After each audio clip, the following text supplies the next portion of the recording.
विद्यार्थी मित्रांनो नमस्कार. इग्नाइट अकॅडमीच्या यूट्यूब चॅनलवर मी सागर हंगे आपणा सर्वांचं मनपूर्वक स्वागत करतो.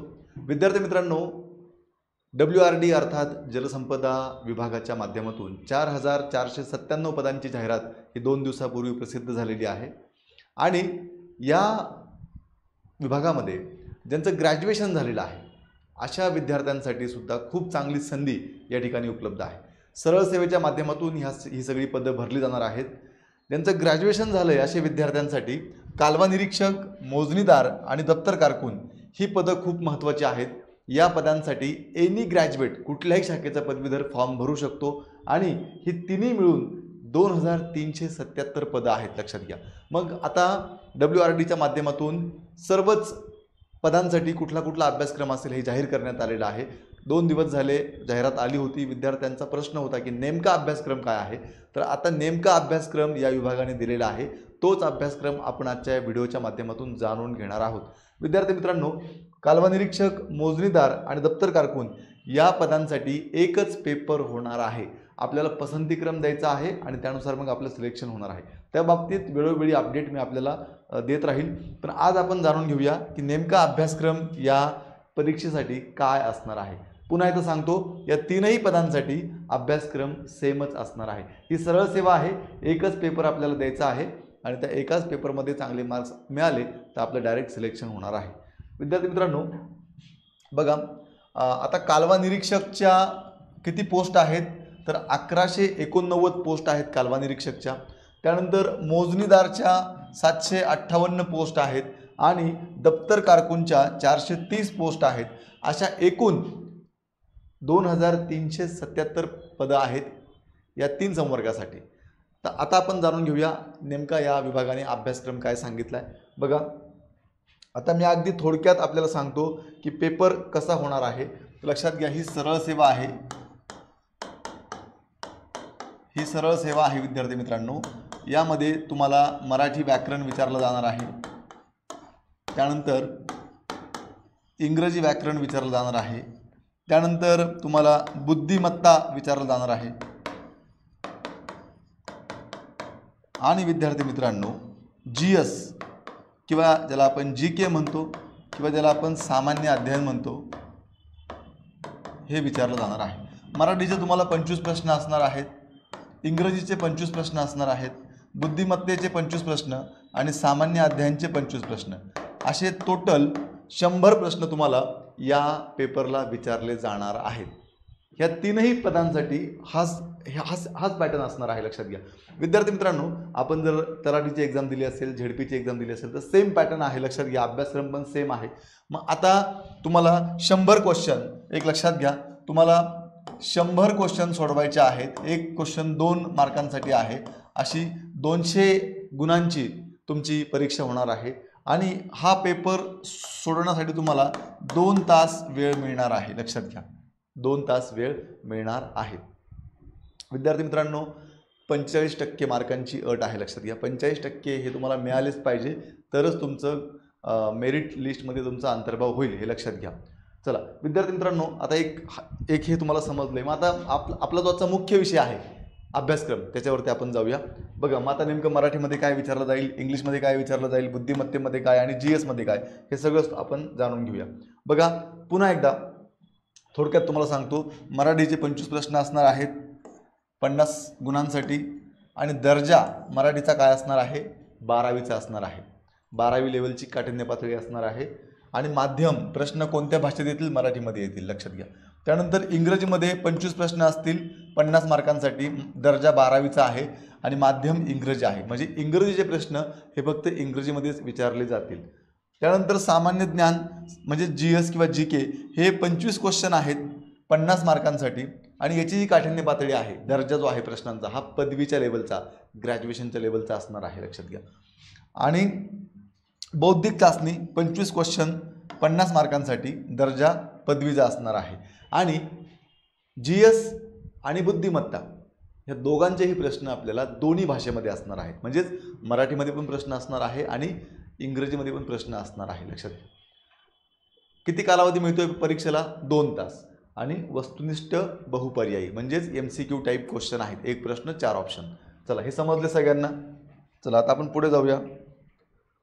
हां, आता आपण पुढे जाऊया. बघा आता सगळ्यात महत्त्वाचं ज्याची उत्सुकता सगळ्यांना होती, जी एसमध्ये काय विचारलं जाईल. ठीक आहे, पण जी एसबद्दल मी आपल्याला बोलतोच, पण तत्पूर्वी मराठीमध्ये आणि इंग्रजीमध्ये नेमकं आता हे लक्षात घ्या आधी. आता हे जे मराठी व्याकरण आहे, या मराठी व्याकरणामध्ये नेमकं काय विचारलं जाईल, इंग्रजी व्याकरणामध्ये नेमकं काय विचारलं जाईल, हे आता डिटेलमध्ये आपण समजून घेऊया. बघा आता मराठीमध्ये सर्वसाधारण शब्दसंग्रह. आता आपल्याला माहिती आहे TCS परीक्षा घेते, अभ्यासक्रम जवळपास सर्व परीक्षांना हा असतो.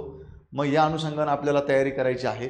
सर्वसाधारण शब्दसंग्रह, वाक्यरचना, व्याकरण, म्हणी व वाक्यप्रचार यांचा अर्थ व उपयोग आणि उतारावरील प्रश्न. आता तलाठीच्या परीक्षा नुकत्याच झालेल्या आहे, त्याच्यावरून आपण एक अंदाज लावू शकतो की साधारणतः प्रश्नपत्रिकेचा दर्जा कसा असेल, लक्षात घ्या.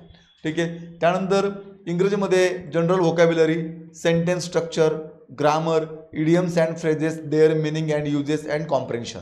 ठीक आहे, म्हणजे उतारा. हे साधारणतः घटक तुम्हाला करायचे आहेत मराठी आणि इंग्रजीमध्ये. त्यानंतर विद्यार्थी मित्रांनो, सामान्य ज्ञान. बघा आता GS किंवा GK मध्ये काय विचारलं जाईल, भारताचा इतिहास, भारतीय राष्ट्रीय चळवळ, महाराष्ट्रातील महत्त्वाच्या घटनांसह. आता थोडंसं GSचा जर बारकाईने आपण जर निरीक्षण केलं तर जाणवतंय की थोडी काठिण्य पातळी वाढवलेली आहे. अगदी राज्यसेवा मेन्सला जे काही टॉपिक असतात ते टॉपिक ॲज इट इज तिथे टाकलेले आहेत. ठीक आहे, हरकत नाही, पदही चांगले आहेत, पगार चांगला आहे, सरकारी नोकरी आहे, त्यामुळे तेवढी तयारी आपण करणं अपेक्षित आहे. तर लक्षात घ्या, भारताचा इतिहास, भारतीय राष्ट्रीय चळवळ आणि महाराष्ट्रातील महत्त्वाच्या घटनांसह. त्यानंतर महाराष्ट्र भारत जागतिक भूगोल, भौतिक सामाजिक आर्थिक भूगोल. त्यानंतर भारत आणि महाराष्ट्र याच्यामध्ये मग राज्य आणि शासन, राज्यघटना, राजकीय व्यवस्था, पंचायती राज, सार्वजनिक धोरण, हक्काचे मुद्दे. हे तुम्हाला करायचं आहे साधारणतः राज्यघटना या विषयामध्ये. त्यानंतर आर्थिक आणि सामाजिक विकास, त्यामध्ये मग अर्थात इकॉनॉमिक्सशी रिलेटेड हा सब्जेक्ट हे घटक आहेत. शाश्वत विकास ध्येय, गरिबी समावेशन, लोकसंख्याशास्त्र, सामाजिक क्षेत्रातील उपक्रम. ठीक आहे. त्यानंतर सामान्य विज्ञान व तंत्रज्ञान. आता याच्यामध्ये सामान्य विज्ञान, जनरल सायन्स अँड टेक्नॉलॉजी असं दोन्ही पण सांगितलेलं आहे, लक्षात घ्या. तंत्रज्ञान पण आहे. मग पर्यावरणीय परिस्थिती म्हणजे पर्यावरणाचा पण भाग याच्यामध्ये आहे. पर्यावरणीय परिस्थितीतील जैवविविधता, हवामान बदल, सामाजिक समस्या, मानव विकास व पर्यावरण.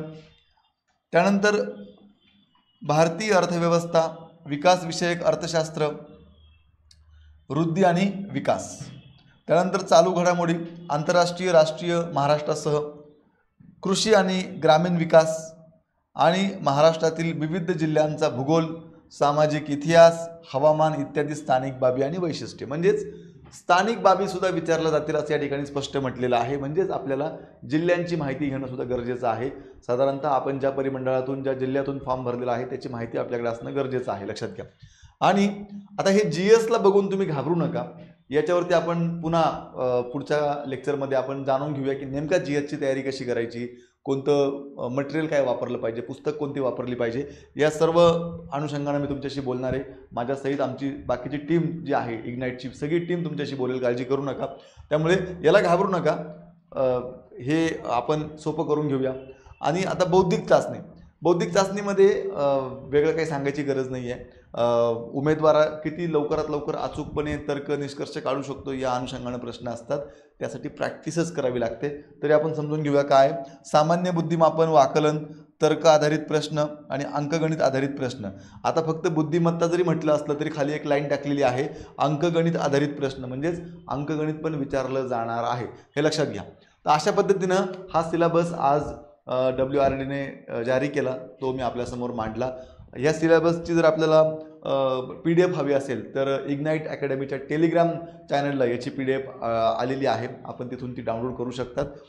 ठीक आहे. आता विद्यार्थी मित्रांनो, जर तुम्हाला असं वाटतंय की आपल्याकडे चांगली संधी आहे, आपल्याला जर योग्य मार्गदर्शन असेल तर नक्कीच आपल्याला हे पद मिळवता येईल. तर आपल्यासाठी इग्नाईट अकॅडमीच्या माध्यमातून आपण एक बॅच 8 नोव्हेंबरला चालू करत आहोत. 8 नोव्हेंबरपासून ही बॅच आहे विद्यार्थी मित्रांनो.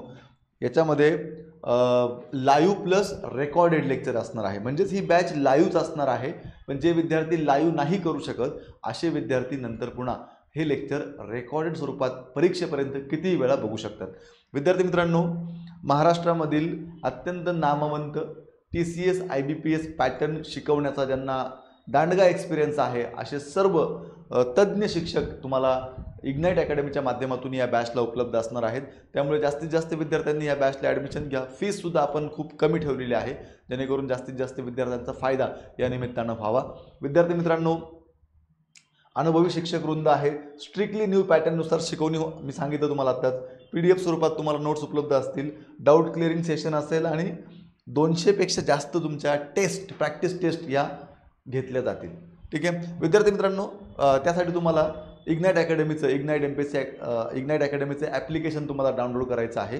किंवा तुम्हाला काही तांत्रिक अडचणी वाटत असतील, बॅचबाबत काही शंका असतील, तर तुम्ही नक्कीच 88 88 25 61 17 या इग्नाईट अकॅडमीच्या नंबरवरती संपर्क करू शकतात. विद्यार्थी मित्रांनो, पुन्हा भेटूया पुढच्या व्हिडिओमध्ये. तोपर्यंत थांबतो. आपणा सर्वांना अभ्यासासाठी अगदी मनपूर्वक शुभेच्छा देतो. खूप चांगला अभ्यास करा. खूप चांगली संधी आपणा सर्वांसमोर आहे. या संधीचं आपल्याला सोनं करायचं आहे. या संपूर्ण प्रवासामध्ये आमची संपूर्ण टीम तुमच्यासोबत आहे. पुन्हा एकदा सर्वांना शुभेच्छा. धन्यवाद.